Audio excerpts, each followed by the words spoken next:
अरिहंत सिद्ध सूर्य उपाध्याय साधु सर्व अर्थ के प्रकाशी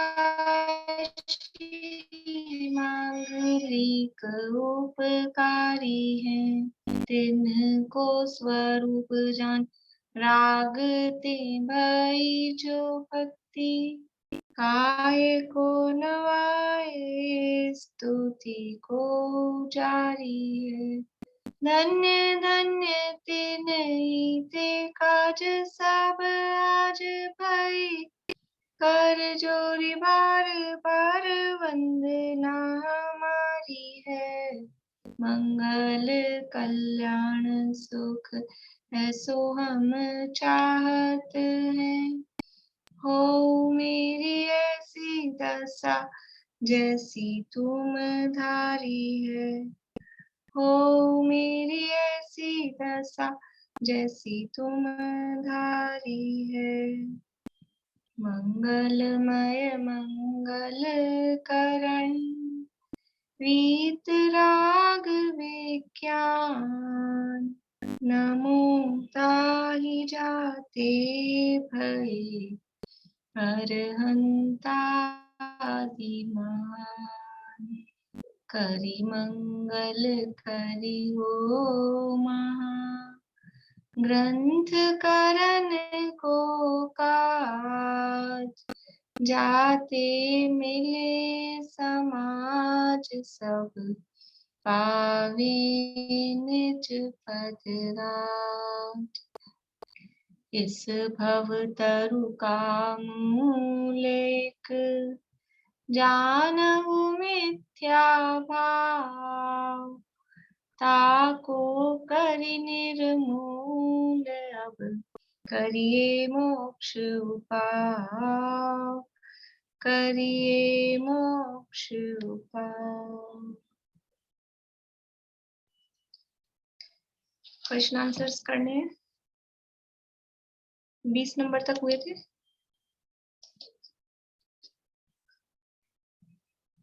इक्कीस नंबर का प्रश्न है पेज नंबर 270 पे। तत्वज्ञानी जीवों को करणान योग किस प्रकार प्रयोजनभूत है अथवा करणान योग के अभ्यास से क्या लाभ है? बोलिए पूर्णिमा। करणान योग के अभ्यास से तत्व ज्ञान निर्मल होता है। जैसे पहले सामान्य रूप से जानता था कि ये जीवादि है, परंतु उन तत्वों को विशेष रूप से जाने तो तत्व ज्ञान विशेष निर्मल होता है। तत्व ज्ञान निर्मल होने पर आप ही विशेष धर्मात्मा होता है तथा अन्य स्थानों पर उपयोग लगाने को तो राग आदि की वृद्धि होती थी, परंतु छदमस्त का उपयोग निरंतर एकाग्र नहीं रहता। इसलिए ज्ञानी इस करणान योग के अभ्यास में उपयोग को लगाता है। उससे केवल ज्ञान द्वारा देखे हुए पदार्थों का जान पाना इसको भी होता है। प्रत्यक्ष और अप्रत्यक्ष का ही अंतर मात्र उसमें रहता है, विरुद्धता उसमें कोई नहीं रहती है। बढ़िया। इस प्रकार से तत्वज्ञानी जीवों को भी करणान योग प्रयोजन होता है, यानी तत्व ज्ञान निर्मल होता है। मतलब पॉइंट्स में अगर अपन देखें, विशेष तो उसका खुलासा तो करना ही है। तत्व ज्ञान निर्मल होता है और रागादि में हीनता होती है, क्योंकि अन्य स्थान पे उपयोग लगाएगा तो रागादि बढ़ेंगे। यहाँ उपयोग लगा रहा है तो रागादि अपने आप ही कम होते हैं और उपयोग की एकाग्रता बनती है करणान योग का अभ्यास करने से, क्योंकि वहां सूक्ष्म बातें हैं तो उपयोग की एकाग्रता भी उससे बनती है। और जीवादि तत्वों का विशेष जानना हो जाता है ना, उससे तत्व ज्ञान में हाँ, वो तत्व ज्ञान निर्मल होता है। उसका मतलब उसके खुलासे में कि वो विशेष उनका जानना हो रहा है, इससे तत्व ज्ञान निर्मल होता है। करणान योग शब्द का अर्थ बताइए। करणान योग शब्द का अर्थ मनोरमान।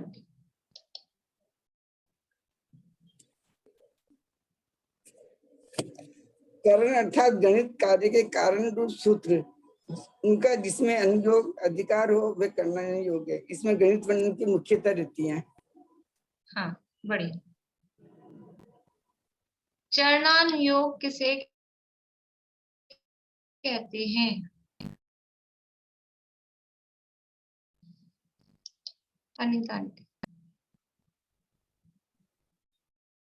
चरणान योग में मुनियों के और गृहस्थों के आचरण का वर्णन होता है, उसे चरणान योग कहते हैं।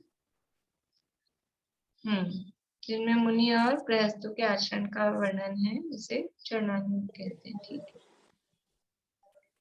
चरणान योग में किस प्रकार जीवों को धर्म में लगाते हैं? बेला भाभी। चरणान योग में लोगों जीवों को धर्म की क्रियाओं की तरफ लगाते हैं, जिससे उनका क्रिया करने में उनका उपयोग लगता है, और उस क्रिया के चक्कर में वो उसी में मतलब शुभ में ही पड़ते रहते हैं, अशुभ से टल जाते हैं। इस तरीके से चरणान योग धर्म के साधन के लिए कि पूजा पाठ, व्रत, उपवास, इन सब के लिए लगाते रहते हैं। बढ़िया। यानी वो अपने शब्दों में जवाब दिया है उन्होंने। बोलिए प्रमिता। इसमें इस तरह से नहीं होगा क्या? चरणान योग में 2 प्रकार से उपदेश देकर के जीवों को धर्म में लगाया है, ये वाला नहीं होगा? 2 प्रकार से, यानी वो वही बात है, वो तो उन्होंने अपने शब्दों में बोला ना, इसलिए उतना ही बोला। हाँ। कि वो गृहस्थ धर्म का, मुनि धर्म का इस तरह से उपदेश दे के क्रिया निश्चय व्यवहार धर्म, व्यवहार का उपदेश देकर, और जो तत्वज्ञानी है उनको निश्चय पूर्वक व्यवहार का उपदेश। नहीं, वो तत्वज्ञानी वाला नहीं आएगा इसमें, क्योंकि यहाँ प्रश्न ये है कि चरणान योग किस प्रकार जीवों को धर्म में लगाता है, तो मतलब धर्म में लगा रहा है, इसका मतलब है कि अभी धर्म में है नहीं, तो उनको धर्म में लगा रहा है। मतलब नए लोगों को किस प्रकार से वो धर्म में लगाते हैं। धर्म में लगाता है, ये शब्द ये बता रहा है कि वो धर्म में लगा हुआ नहीं है। तत्वज्ञानी है, वो तो धर्म में लगा हुआ ही है, तब तो तत्वज्ञानी हुआ है। तो वो अगला प्रश्न होगा। चरणान योग के अभ्यास से जीवों को क्या लाभ है? यानी कौन से जीवों को क्या लाभ है कि अभी जो नए नए हैं, धर्म सीख ही रहे हैं, ऐसे जीवों को चरणान योग के अभ्यास से क्या लाभ है? सुमन जी। चरणानु योग में अलग अलग प्रकार से व्यवहार रूप धर्म को बताकर जीवों को सत्मार्ग में लगाने का प्रयोजन साधते हैं। जो जीव स्वयं का अहित नहीं पहचानते, पाप कार्यों में निरंतर लगे रहते हैं, उन्हें गृहस्थ धर्म, मुनि धर्म का उपदेश देकर धर्म आचरण में जैसा सभी वैसा लगाते हैं। हाँ, और उसका लाभ ये है कि वो कुगति में नहीं जाते, क्योंकि वो पाप से बचे रहते हैं ना, धर्म कार्यों में लगे रहते हैं, तो पाप से बचे रहते हैं, तो कुगति में नहीं जाते और सुगति में जाते हैं। तो वो चरणान योग यानी किस प्रकार से लाभदायक हो रहा है कि कम से कम पाप से तो बचे हुए हैं। वो जो नए लोग हैं वो क्रियाओं में लगे हैं, भले ही निश्चय धर्म को अभी नहीं समझ पाया है, लेकिन फिर भी वो पाप से बचे रहने के कारण कुगति में नहीं जाते हैं, सुगति में जाते हैं। इसमें 3 पॉइंट दिए ना, है ना? इसमें तो 3 पॉइंट दिए है कि कसाय मंद होती हैं, और कुगति में नहीं जाते, सुगति में जाते हैं, और जिन मत का निमित्त बना रहते तत्व ज्ञान की प्राप्ति होना उनको सुलभ हो जाता है। ये जिन मत का वो क्योंकि वो जो पुण्य बन रहा है, जिन मत का साथ में है, निमित्त बना हुआ है, तो आगे सच्चा धर्म समझने के उनको अवसर है, वो अवसर भी उनको ले। बिल्कुल, वो जो लास्ट पैरा है उसमें जो 3 पॉइंट दिए, हाँ, वही 3 पॉइंट आ रहे हैं। वही 3 पॉइंट। आप भी यही बोल रहे थे भारती आंटी? ठीक। जो जीव तत्वज्ञानी होकर चरणान योग का अभ्यास करते हैं, उन्हें यह कैसा भासित होता है? मीना चाची। उन्हें यह सर्व आचरण अपने वीतराग भाव के अनुसार भाषित होते हैं। अपने वीतराग भाव के अनुसार भाषित होता है। तत्वज्ञानी जीवों को चरणान योग किस प्रकार प्रयोजन भूत है?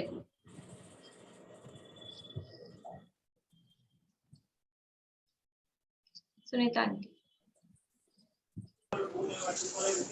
तत्वज्ञानी जीव चरणायोग के माध्यम से यह जानकर कि एक देश व सर्वदेश वितराग होने पर उसके निमित्त नैमित्तिक संबंध के फलस्वरूप श्रावक व मुनि दशा होती है, और उन दशाओं के विशेष पहचान कर जैसा अपना वीतराग भाव हुआ हो वैसा अपने योग्य धर्म को साधते हैं, और जितने अंश में उनके वीतरागता हुई हो उसे कार्यकारी, और जितने अंश में राग रहे वो है तथा संपूर्ण वीतरागता को धर्म मानते हैं। हाँ, यानी जो तत्व ज्ञान पूर्वक इस चरणानुयोग का अभ्यास कर रहे हैं, मतलब वो अपने वीतराग भाव के अनुसार फिर वो जो उनके योग्य धर्म है उसको वो साधते हैं, क्योंकि तत्व ज्ञान हो गया, उसमें उनको पता लग गया है, तो जैसा अपना वीतराग भाव हुआ है उतना उस अनुसार वो धर्म को साधते हैं। तो जितनी वीतरागता हुई है वो तो उपादेय है, और जितना राग बचा है उसमें उसको वो हे जानते हैं। इतने करते हैं, फिर ये आगे द्रव्यानुयोग वाले हैं वो कल कर लेंगे। अभी अपनी चर्चा यहाँ चल रही है मोक्षाण प्रकाशक में 8वां अधिकार, और इसमें हमने शुरू किया था पिछली क्लास में अनुयोगों के व्याख्यान का विधान, यानी अनुयोगों में जो कथन किया गया है। हाँ, कुछ कह रहे हैं प्रमिला जी, बोलिए।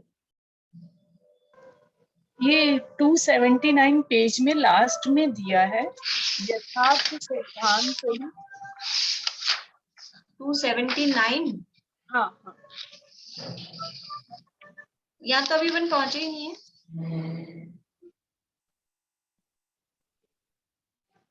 अच्छा, अपन तो अभी 271 पे ही चल रहे हैं। मेरे पता यही गड़बड़ी हो रहा था कुछ दिन, मैंने पेज नंबर ही गलत कर लिया। हाँ, अभी अपन तो 270 मतलब 2 पे ही पहुंचे हैं।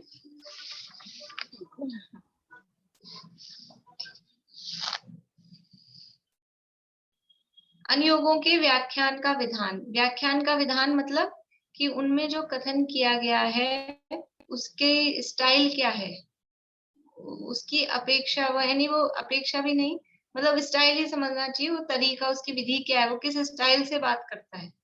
तो यहाँ हमने प्रथमानुयोग के व्याख्यान के विधान की चर्चा शुरू की थी कि प्रथमानुयोग में जो मूल कथाएं हैं, 271 नंबर पेज पे लास्ट पैरा था, जो मूल कथाएं हैं वो तो जैसी है वैसी ही बताई जाएगी। मूल कथा मतलब जो बात हुई है, शुरू जो है और एंड जो है, बीच में कोई घटनाएं हो, वो तो वैसी की वैसी बताई जाएंगी।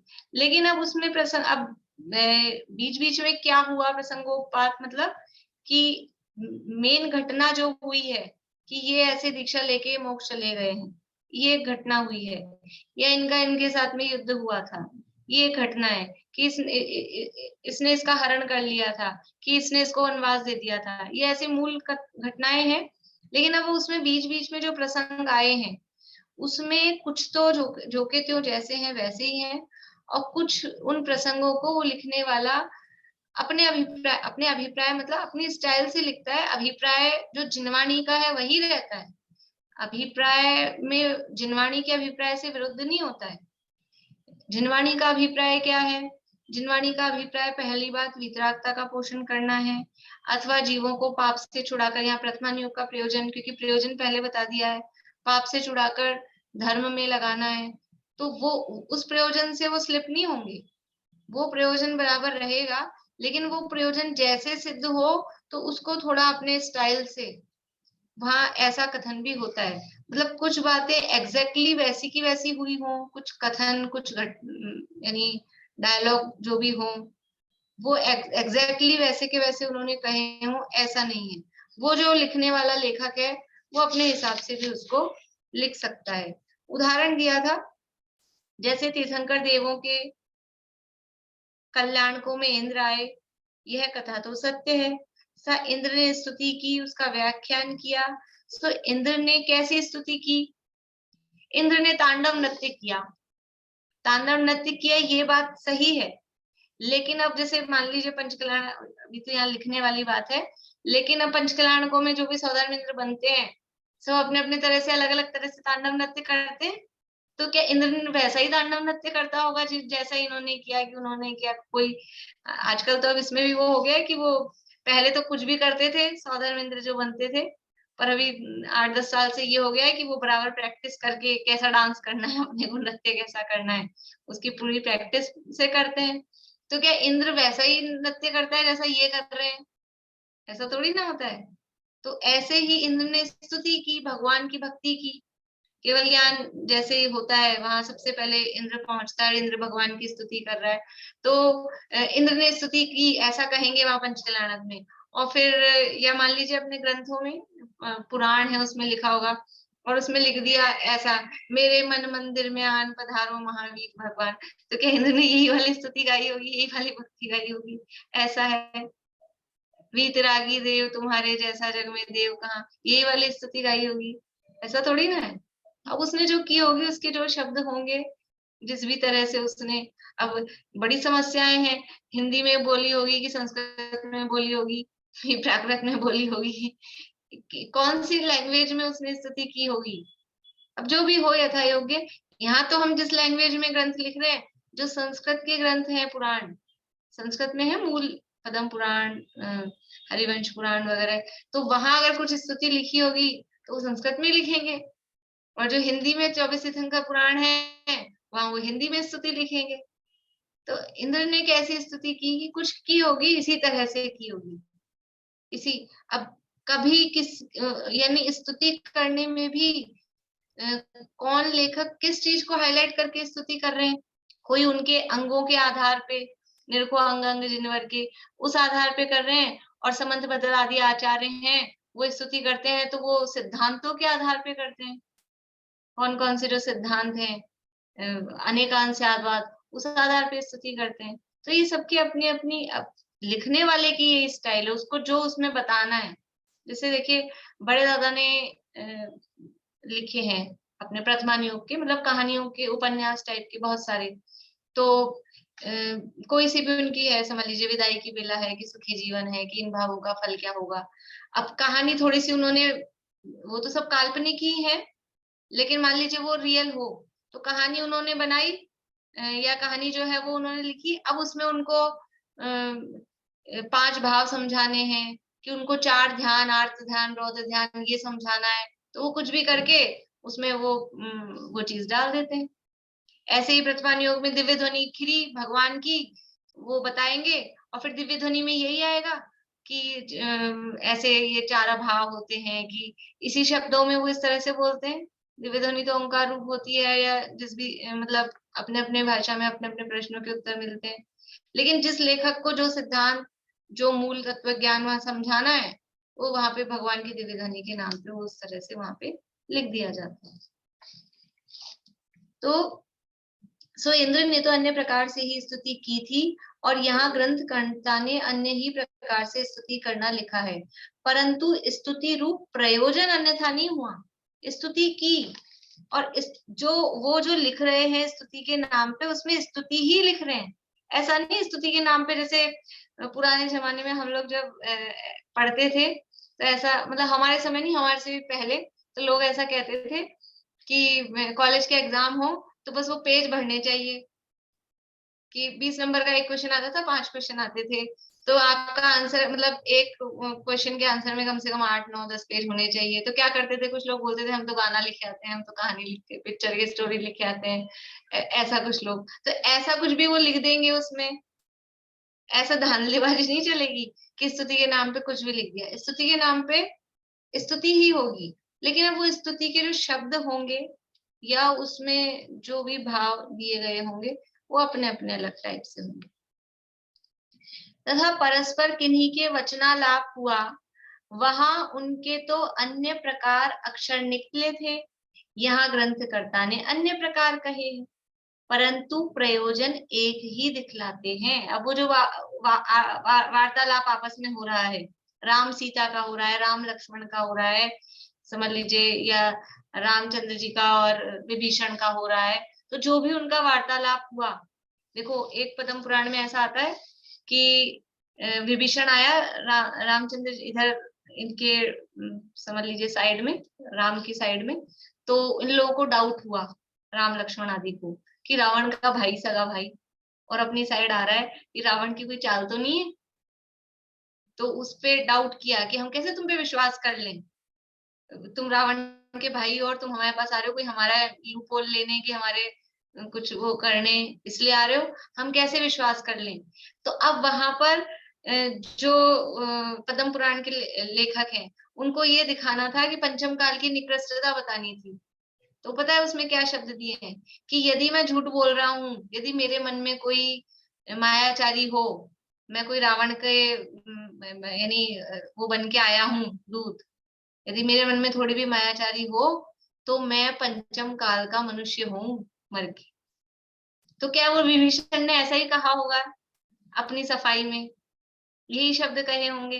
ये शब्द नहीं कहे होंगे, लेकिन उनको क्योंकि पंचम काल की निकृष्टता बतानी थी कि पंचम काल कितना निकृष्ट है कि वहां का मनुष्य होना, यानी उसके लिए जैसे ऐसे बोलते हैं ना, मतलब कुछ भी अपन कि यदि मैं अगर झूठ बोल रहा हूँ तो मेरी जीभ कट जाए कि मैं धरती में समा जाऊं, इस तरह के मतलब।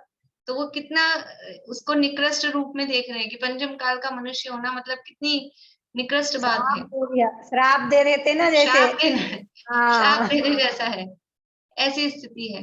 तो वहां वो उसकी निकृष्टता बताने के लिए उन्होंने ये रख दिया। अब क्या विभीषण ने यही शब्द कहे थे क्या? ऐसा कोई जरूरी तो नहीं। उनका जो वार्तालाप हुआ हो, वो जो भी शब्द हुए हो, लेकिन यहाँ ग्रंथकर्ता को वहां जो भी कोई बात कहनी हो, कोई सिद्धांत बताना है, कुछ कहना है, उस आधार पे वो कह देते हैं, परंतु प्रयोजन एक ही दिखलाते हैं। तथा नगर वन संग्राम आदि के नामाधिक तो ये यथावत ही लिखते हैं, जो नगरों के नाम हैं, जो गांवों के मतलब जहाँ जिनका जन्म हुआ। एक वो जम्बू द्वीप के पूर्व विदेह की एक सीता नदी के उत्तर दिशा में एक कच्छा नाम का देश है, तो वो तो देश वही रहेगा, तो वो नाम वही लिखेंगे। वहां पर एक राजा हुए तो वो राजा का नाम जो है वही रहेगा, वो नाम वाम वही रहते हैं। तो कुछ चीजें सेम होती हैं और कुछ चीजें उसमें बदल जाती हैं। आप देखिए राम की जो कहानी है, ये रामायण जिसे अपन बोलते हैं, वो बहुत सारे आचार्यों ने भी, विद्वानों ने भी, बहुत सारे हैं अपने। पद्म पुराण फेमस है। इसके अलावा अपभ्रंश में, प्राकृत में पौम चरयू नाम से, और ये तो एक ही नाम अभी मुझे याद आ रहा है। इसके अलावा और भी बहुत सारे हैं। ऐसे आदिनाथ भगवान की भी जो कथा है वो अकेले कोई एक ही आचार्य ने लिखी है ऐसा नहीं है। अलग अलग संस्कृत में अलग लिखी गई है, प्राकृत में अलग लिखी गई है, अपभ्रंश में अलग लिखी गई है। एक ही व्यक्ति का चरित्र बहुत लोगों के द्वारा लिखा गया है। तो अब वो आप उनको मिलाओ तो घटना वही होगी, लेकिन जो वार्तालाप होगा या उसमें कोई सिद्धांत बताए गए होंगे वो सब में अलग अलग होंगे। सब तरह के यदि हम पढ़ के देखें तो सब में अलग अलग होंगे, डिफरेंस होंगे सब में। इस प्रकार ये है प्रथमान योग के व्याख्यान का विधान, ये प्रथमान योग की स्टाइल है। अगर करणान योग का कोई ग्रंथ होगा, समझ लीजिए 8 कर्मों के संबंध में हम पढ़ रहे हैं, तो चाहे हम तत्वार्थ सूत्र की टीकाओं में पढ़ें, चाहे हम गोमटसार में पढ़ें, वहां वही नाम होगा, वही उसका स्वरूप होगा, स्थिति बंध वही होगा, उसका अनुभाग बंध जो होता है वही होगा। उसमें ऐसा नहीं होगा कि ये ग्रंथकर्ता अपनी स्टाइल से कुछ उसमें लिख दे, वहां चेंज नहीं होगा। लेकिन प्रथमान योग की स्टाइल है, प्रथमान योग में ऐसा चेंज उनको राइट है, लिखने वालों को अधिकार है कि आप ऐसा अपने हिसाब से लिख सकते हो। उसमें कोई उनको झूठ का पाप लगे कि बदलने का पाप लगे कि कोई दोष उनको लगे, ऐसा नहीं। करणान योग में अपने हिसाब से नहीं लिख सकते कि हम अपने हिसाब से कुछ भी लिख देंगे। वहां तो जो है नियम कानून वैसे ही लिखने पड़ेंगे। ये एक बात हुई। अब है तथा, जहां जहां तथा आ रहा है ना, समझ लीजिए वहां नया पॉइंट चालू हो रहा है। 272 पेज पे हैं अपन लोग। तथा प्रसंग रूप कथा भी ग्रंथकर्ता अपने विचारानुसार कहते हैं। देखो पहली बात थी कि मूल जो घटना है, जो मूल कथा है, मूल कथा तो वैसी की वैसी है प्रथमान योग में, लेकिन प्रसंग के अनुसार जो वार्तालाप है या जो कोई बात और प्रसंग आए हैं उसमें वो कुछ परिवर्तन हो सकता है। ये पहला पॉइंट हो गया। ये प्रथमान योग के व्याख्यान का विधान, क्या स्टाइल है, क्या तरीका है, तो ये पहला तरीका हुआ। अब दूसरा तरीका बता रहे हैं, बोलिए भारती आंटी। ये मैं कह रही थी कि जैसे ये जो अभी ये जो पैराग्राफ चेंज किया, इसका यहाँ क्या मतलब हुआ? मतलब पैराग्राफ तो अपन जब भी चेंज करते हैं ना, कोई दूसरा सब्जेक्ट आएगा, मतलब कुछ अलग बात है, तो ये अभी यहाँ हाँ, लिखते तो ये लिखते नेक्स्ट पॉइंट, ये पैराग्राफ चेंज किया ना, नेक्स्ट पॉइंट बता रहे नहीं हैं तो एक्चुअल में। ये उसी में कंटिन्यूएशन, जैसे इसमें बोल रहे ना, इसमें भी तो तथा तथा करके कई चीजें बताई ना, तो ऐसे ही मैं पूछ रही हूँ कि ये वही चीज तो उसी का नहीं, कंटिन्यूएशन है। वो पैराग्राफ चेंज इसीलिए किया, देखो पंडित जी साहब ने, टोडरमल जी साहब ने तो कोई पैराग्राफ वगैरह चेंज नहीं किए। अच्छा अच्छा, ठीक है। पुराने जमाने में जो लिखने की स्टाइल थी ना, क्योंकि कागज बहुत लिमिटेड होते थे, तो कंटिन्यूशन में लिखते जाते थे, कहीं मतलब आपको वो दिखेगा ही नहीं। आधा अक्षर भी आ रहा है ना उस लाइन में, तो आधा अक्षर भी लिखते थे वहां। ऐसा नहीं कि अपन तो छोड़ देते हैं जगह, पूरा अक्षर नहीं आ रहा है छोड़ दो। पहले कागज बहुत कीमती होते थे समझ लीजिए, तो छोटे छोटे अक्षर और बिल्कुल चिपका चिपका के पांडुलिपियां पढ़ना वो एक बहुत बड़ी कला है। पांडुलिपियां पढ़ना नहीं आ सकता अभी आप लोगों को हर किसी, क्योंकि वो समझ में ही नहीं आएगा कौन सा अक्षर किससे जोड़ रखा है उन्होंने, सब एक साथ एक लाइन में लिखते हैं। तो ये जो किए हैं ना पैराग्राफ चेंज, ये संपादन में दादा, मेन संपादन दादा का ही है, डॉक्टर हुकुमचंद जी भारी का, तो इन लोगों ने ये चेंज किए हैं। तो ये चेंज इसी आधार पे किए हैं कि अब ये नेक्स्ट पॉइंट आ गया है, अपने को बहुत आसानी है इसको पढ़ने में, वरना अपन ढूंढते रहते हुए। ऊपर भी तथा तो है, आपने सही कहा, तथा तो ऊपर भी दिया है उन्होंने, वहां पॉइंट चेंज नहीं हो रहा है, पॉइंट यहाँ चेंज हो रहा है, इसलिए पैराग्राफ चेंज किए। और अधिक लंबा लंबा होता है तो बोर भी हो जाते पढ़ने में। पढ़ने में भी ऐसा लगता है एकदम से देखते ही, अरे इतना बड़ा था, तो वो पैराग्राफ चेंज होते हैं, तो वो पढ़ने की भी एक समझ लीजिए नयन सुख, मतलब आंखों को वो देखने में ठीक लगता है, पढ़ने में आसानी होती है, वो होता है। बोली पार भाभी, ये जो इसमें जो नगरियां आती हैं, ये ज्यादातर अपन इंडिया में ही देखते हैं, तो ये जरूरी है इंडिया में ही हो, बाकी भारत क्षेत्र में कहीं भी हो सकता है? अपन यहाँ रहते हैं इसलिए अपन इसको नहीं, आप पुराण पढ़ें, जो जैसे 24 तीर्थंकर पुराण ही पढ़ें, तो पूर्व भवों की जो आती है कहानियां, पूर्व भव में ये थे, तो इंडिया वाले तो बहुत कम नाम है, विदेह क्षेत्र के नाम आते हैं। विदेह क्षेत्र में एक रत्न संचयपुर है, एक पुंडरीकिणी नगरी है, एक वो है, वो ऐसे नाम उन्हीं के आएंगे।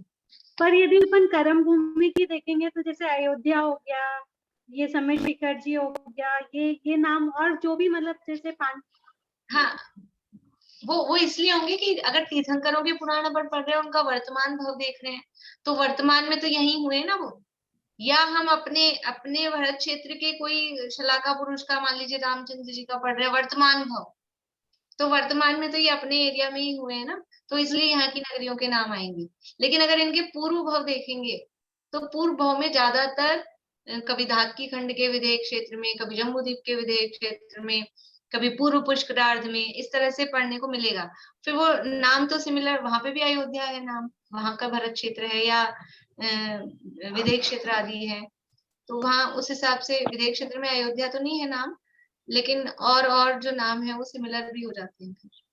तो विदेश क्षेत्र में, सॉरी, अपनी तो डॉट बराबर है, तो ये डॉट में ही सब हो गया मतलब। हाँ, ये मैं कह रही थी विदेश क्षेत्र की जो नगरियां हैं उनका तो नाम सेम है, चेंज नहीं होता कभी भी।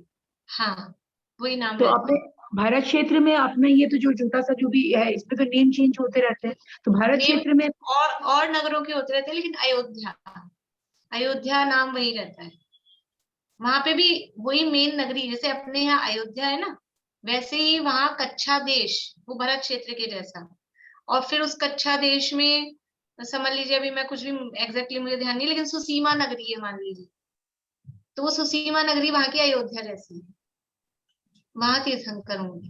जैसे अपने यहाँ अयोध्या में होते हैं, वैसे वहां उस देश की आर्य खंड में वो एक प्रमुख जो नगरी होती है, उसमें तीर्थंकर होते हैं, तो वो प्रमुख नगरियों के ही नाम आएंगे। पुंडरीक नगरी भी आती। हाँ, पुंडरीकिनी।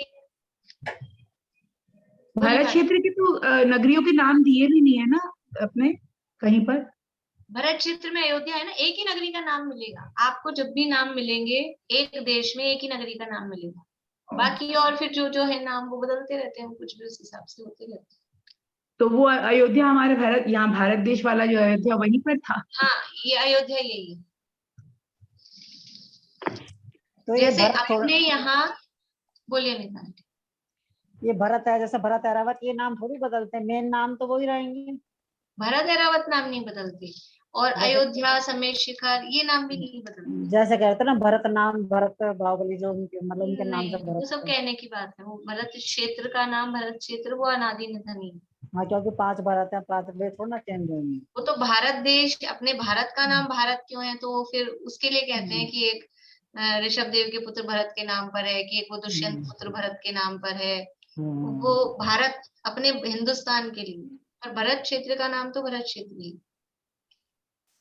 तो जैसे अपने यहाँ अयोध्या में तीर्थंकर होते हैं और समय शिखर से मोक्ष जाते हैं, नियम है। ये तो हुंडा सर्पनी काल के कारण इस बार थोड़ा ऐसा हुआ कि केवल 5 ही तीर्थंकरों का जन्म अयोध्या में हुआ।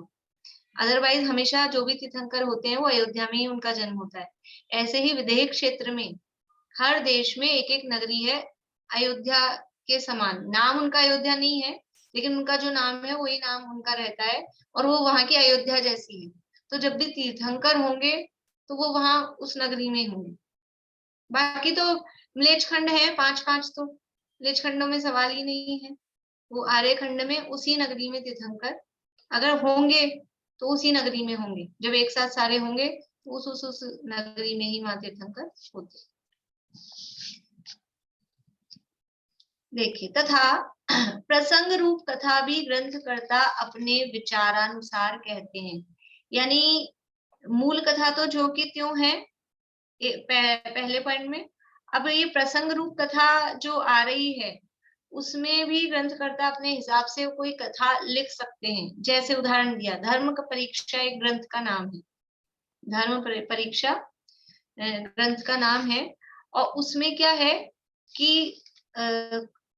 इस तरह से वहां बताया है कि 2 दोस्त हैं, एक तो जैन धर्मी है और एक अन्य धर्म को मानने वाला है। तो वो जैन धर्म वाला कहानियों के माध्यम से अन्य मतों का खंडन करता है। तो वहां बहुत सारी कहानियां दी है उसमें धर्म परीक्षा में।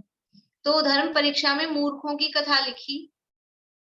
तो वो दोस्त थे, उनका एक का नाम मनोवेग और एक का नाम पवनवेग, इस तरह से वो नाम है 2 दोस्तों के। तो वो मूर्खों की जो कथा लिखी, सो वही कथा मनोवेग ने कही थी, ऐसा नियम नहीं है। मनोवेग और पवनवेग हुए रियल में, लेकिन अब उस मनोवेग ने उसको पवनवेग को समझाने के लिए जो कथा कही है अपने धर्म की श्रेष्ठता सिद्ध करने के लिए, तो वही कथा उसने वहां कही होगी क्या? वो नहीं, ये प्रसंग वाली कथा है। मूल कथा तो जो कि त्यों होगी, लेकिन प्रसंग बीच में कुछ जो कथा आ गई तो वो कथा वैसी की वैसी हो, ऐसा नियम नहीं है। परंतु मूर्खपने का पोषण करने वाली कोई कथा कही थी। हो सकता है मनोवेग पवनवेग, मतलब ये उल्टे भी नाम हो, मैं जो बोल रही हूँ ध्यान नहीं मुझे। यानी वो एक जो है वो कोई कथा कहता है मूर्ख वाली, जो अन्यमती है, और जो जैन मत वाली है वो बता सुनाते हैं कहानियां। हाँ, पवन वेग को धर्म में लगाने के लिए। हाँ, तो वो जो भी है, मतलब तो वो जो कहानी, वो जो कह रहा है मूर्ख पने वाली कहानियां वो बता रहा है कि इस तरह से जो तुम अन्य मतों में मानते हो, इस तरह से मूर्खता भरी बातें हैं। तो वो जो कह रहा है तो एग्जैक्टली वो वही कहानी सुनाता हो ऐसा उसमें नहीं है। लेकिन अभिप्राय क्या है? अभिप्राय ये है कि वो अन्य मतों की मूर्खता सिद्ध करके इसको अन्य मतों का श्रद्धान छुड़ा के जिन मत का श्रद्धान कराना, ये उसमें मूल अभिप्राय है। इसी प्रकार अन्यत्र जानना, और भी अन्य भी ग्रंथों में कोई कहानी इस तरह की हो बीच में, तो वो अपने हिसाब से वो कहानी को दिया जा सकता है, लिखा जा सकता है, बताया जा सकता है। यहाँ कोई कहे, अब प्रश्न उठा रहे हैं कि अयथार्थ कहना तो जैन शास्त्र में संभव नहीं है। आप कह रहे हो कि उन्होंने अपने मन से कोई कहानी लिख दी, तो जैन शास्त्रों में फिर कोई ऐसा अयथार्थ कुछ भी लिख दे, वो तो संभव नहीं है। क्योंकि पहले ही आप कह के आए हो कि जैन मत में कुछ भी ऐसा असत्यार्थ अयथार्थ भाषण वहां नहीं होता है। यानी अयथार्थ कहना मतलब अन्यथा कहना, वो तो जैन शास्त्र में संभव नहीं है। उत्तर, अन्यथा तो उसका नाम है जो प्रयोजन अन्य का अन्य प्रकट करे। अन्यथा गलत, अन्यथा मतलब गलत कह रहे हो, झूठ कह रहे हो, कुछ भी कह रहे हो। वो झूठ कब कहा जाता है? झूठ कब कहा जाता है? झूठ उसका नाम है कि आप कोई बोल तो कुछ रहा था, यानी किसी का अभिप्राय तो कुछ था और आपने उसके अभिप्राय को कुछ और तरह से प्रेजेंट किया, उसका नाम है झूठ। हमारा अभिप्राय कुछ कहने का था और आप उसको कुछ और अभिप्राय से, उसी कह तो वही रहे हो लेकिन आप अलग अभिप्राय से कह रहे हो, तो उसका नाम झूठ है। तो अन्यथा तो उसका नाम है जो प्रयोजन अन्य का अन्य प्रकट करे, कुछ का कुछ प्रयोजन जिससे समझ में आ रहा हो, वो झूठ है। जैसे किसी से कहा कि तू ऐसा कहना, हमने किसी से कहा कि आप जाके उनको ये बात कह देना, कोई भी बात समझ लीजिए। सो उसने वे ही अक्षर तो नहीं कहे परंतु उसी प्रयोजन सहित कहे, तो उसे मिथ्यावादी नहीं कहते। समझ लीजिए कि मैंने कहा बेला भाभी को कि आप पूर्णिमा आंटी को ये कह देना कि कल मैं कहीं जाऊंगी तो क्लास नहीं होगी। तो मान लो मैंने ये बात कही, अभी तो छोटी सी बात है इसलिए हो सकता है सेम वो की वही अक्षर आ जाए, लेकिन कोई ऐसा बड़ी बात, अपन कुछ बड़ा वाक्य हो, तो अब इन्होंने जाके कहा, तो इन्होंने कह दिया कि समझ लो मैंने तो बताया भी हो कि कहाँ जाना है, क्या काम है, पूरा ऐसे भी करके, लेकिन इन्होंने बस टू द पॉइंट इतना बात कह दी कि कल क्लास नहीं होगी। तो अभिप्राय वही था कि कल क्लास नहीं होगी, नहीं कल अपनी क्लास तो है, ये उदाहरण है, कोई ये ना समझ ले क्या आपने कह दिया था कल क्लास नहीं होगी, ठीक है ना, अपनी तो क्लास तो है। ऐसी ऐसी मिसअंडरस्टैंडिंग हो जाती है। एक दिन मेरे देवर आते थे अपनी क्लास में, बहुत दिन पहले की बात है, अपने सन्मुख चल रहा था, तो मैंने क्लास में ऐसे कहा कि अपन क्लास वहां रखेंगे, और मैंने थोड़ा ऐसा कह दिया जयपुर वालों के लिए ऑनलाइन नहीं रहेगी, ऐसा कहा था मैंने, आप लोगों को याद हो तो वो क्या समझ गए, वो अगले दिन से क्लास में उन्होंने सोचा वो ऑनलाइन तो बंद हो गई। फिर मैंने एक दिन उनसे पूछा अब आना क्यों बंद कर दिया, इतना अच्छा प्रकरण चल रहा है, तो बोले आपने कह दिया था ऑनलाइन नहीं होगी। ऐसा कोई समझ ले, तो कहीं ऐसा समझ ले कल क्लास नहीं होगी, ऐसा नहीं है। तो ये यानी जो किसी ने किसी से कहा कि तू ऐसा कहना, तो उसने बे अक्षर तो नहीं कहे परंतु उसी प्रयोजन सहित कहे, तो उसे मिथ्यावादी नहीं कहते, तो उसने झूठ बोला ऐसा नहीं कहेंगे। बात तो वही कही ना, जो मैसेज पहुंचाना था वो मैसेज पहुंच गया ना, बस वो है, तो झूठ नहीं है। यदि जैसे का तैसा लिखने का संप्रदाय हो, तो किसी ने बहुत प्रकार से वैराग्य चिंतन किया था, उसका सर्व वर्णन लिखने से ग्रंथ बढ़ जाएगा तथा कुछ न लिखने से उसका भाव भाषित नहीं होगा। इसलिए वैराग्य के ठिकाने थोड़ा बहुत अपने विचार के अनुसार वैराग्य पोषक ही कथन करेंगे। यानी यदि वैसे के वैसा ही लिखने का संप्रदाय हो, मतलब वही सच्चा हो। संप्रदाय का अर्थ वो संप्रदाय नहीं समझना, यहाँ संप्रदाय का मतलब वही सम्यक अभिप्राय हो, वो संप्रदाय सम्यक अभिप्राय सत्य हो, ऐसा। तो जो उन्होंने बोला वही का वही हमको लिखना चाहिए, तभी हम सच्चा लिख पा रहे हैं, तभी हमारा लिखना सच है। यदि ऐसा हो तो जिन्होंने वैराग्य चिंतन किया, तो उन्होंने तो समझ लो बहुत वैराग्य चिंतन किया, उन्होंने इतना चिंतन किया 2 घंटे तक चिंतन किया। अब किसी के अभी अपन 1 घंटे का प्रवचन वर्ड टू वर्ड अगर ऐसा लिखे ना, तो कितने पेज भर जाते हैं। ये धर्म के 10 लक्षण में दादा के हैं, वो समझ लो पूरा अपन ऐसे पढ़ते हैं तो पढ़ने में कितनी जल्दी हो जाता है, लेकिन उसको अगर बोल बोल के देखा जाए तो वही समझ लो 40-45 मिनट उतना टाइम का होगा। तो 2 घंटे तक किसी ने वैराग्य का चिंतन किया तो कितने पेज भर जाएंगे, एग्जैक्टली वैसा का वैसा लिखेंगे, बिल्कुल। अपने जम्बू स्वामी, टाइम तो अपना हो गया, जम्बू स्वामी की कथा आती है कि वो रात भर अपनी 4 पत्नी, मतलब 4 शादियां हुई थी उनकी, आज अभी शादी हुई है। वो तो वैराग्य लेना चाहते थे, दीक्षा लेना चाहते थे, लेकिन माता पिता ने जबरदस्ती शादी कर दी। सोचे शादी हो जाएगी तो रुक जाएगा, अटक जाएगा, तो उनको ये कह के शादी कर दी कि तू शादी तो कर ले, फिर तू जा ले लेना दीक्षा। तो उन्होंने शादी हुई और शादी की रात में, पहली रात को ही चारों पत्नियों के साथ में खूब उनका डिस्कशन हुआ, तत्व चर्चा समझ लो या वैराग्य के संबंध में। वो डिस्कशन हुआ, तो वो तो रात भर उनकी चर्चा चली। अब उनकी रात भर की चर्चा को लिखेंगे तो कितने पेज भर जाएंगे, और वो चर्चा क्या चली होगी वो तो वही जाने, भगवान जाने क्या चर्चा चली होगी। लेकिन अब जिन्होंने जम्बू स्वामी चरित्र लिखा वो कुछ चर्चा तो लिखेंगे कि नहीं लिखेंगे। अब एग्जैक्टली वो कि वो वैसी की वैसी उतनी बड़ी चर्चा लिखेंगे तो कितना बड़ा ग्रंथ बन जाएगा। रात भर 8-10 घंटे चर्चा चले तो कितना बड़ा ग्रंथ भर जाएगा। और तो फिर ठीक है, तो कुछ भी मत लिखो, आप झूठ मत लिखो, आपको वैसी की वैसी नहीं पता, वैसी की वैसी नहीं लिखनी, कुछ भी नहीं लिखेंगे तो जो मैसेज देना चाहते हैं कि भी वैराग्य की क्या बात चली, क्या चर्चा चली, कैसे फिर वो पत्नियों को भी वैराग्य हो गया, वो चोर आ गया था उसको भी वैराग्य हो गया, उसके 500 साथियों को भी वैराग्य हो गया, वो कैसे पता लगेगा। तो थोड़ा सा तो लिखना पड़ेगा ना, तो इतना सारा नहीं लिख के थोड़ा सा लिखा है। वो बात यहाँ कह रहे हैं कि किसी ने बहुत प्रकार से वैराग्य चिंतन किया था, उसका सर्व वर्णन लिखने से ग्रंथ बढ़ जाएगा, तथा कुछ न लिखने से उसका भाव भाषित नहीं होगा। कुछ भी नहीं लिखेंगे तो भाव ही समझ में नहीं आएगा। इसलिए वैराग्य के ठिकाने थोड़ा बहुत अपने विचार के अनुसार वैराग्य पोषक ही कथन करेंगे, सराग पोषक कथन नहीं करेंगे। अब उनको जैसा विचार आ रहा है उस विचार के हिसाब से वैराग्य पोषक कथन करेंगे, कोई राग वाले कथन नहीं करेंगे। वहां प्रयोजन अन्यथा नहीं हुआ इसलिए अयथार्थ नहीं कहते, इसी प्रकार अन्यत्र जानना। इस प्रकार से यहाँ पर ये प्रथमा नियोग का व्याख्यान की क्या क्या स्टाइल है, तो 2 तरह के स्टाइल अपन ने देखी है। अभी आगे और चलेगा प्रकरण, समय हो गया है। अभी जैसे महाभारत है ना, जैसे महाभारत अपन पढ़ते हैं तो उसमें उन्होंने नैमी मतलब अपने भगवान का बिल्कुल भी नहीं वर्णन कर रखा, और अपने हरिवंश पुराण में तो कृष्ण जी का है। तो ऐसे मतलब देखा जाए तो उन लोगों को तो ये पता ही नहीं कि कृष्ण जी और नेमिनाथ जी है ना चचेरे भाई।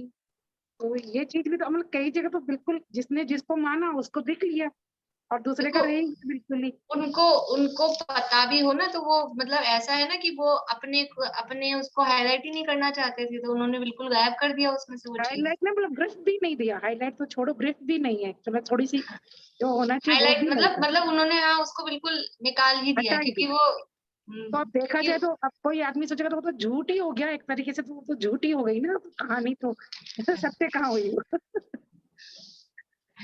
ये मेरे को था कि एक्चुअली अपने में है, अपने कृष्ण जी का जो रूप लिखा तो है, कम चाहे कैसा भी लिखा हो पर लिखा है, और उन्होंने उसको ही महिमा मंडित करके भगवान रूप में लिख दिया, अपने अपने भगवान को भगवान रूप में दिखा अपने। अब वो क्योंकि उनको कृष्ण को ही भगवान बताना, तो नेमिनाथ को क्या कह के दिखाएं, नेमिनाथ को क्या कह के, हाँ ज्यादा बलशाली थे, कैसे बताएंगे वो भी तो बात है ना। तो जब भगवान ही वो है तो फिर वो नेमिनाथ को क्या प्रेजेंट करेंगे, क्योंकि नेमिनाथ भी भगवान है। तो वो जब भगवान कृष्ण बता दिए तो फिर नेमिनाथ तो, और फिर वो भी है ना कि वो अपने हैं, तो अपने को उनको दिखाना ही नहीं है, ये भी बात है। चलिए जनवाणी स्थिति बोलते हैं।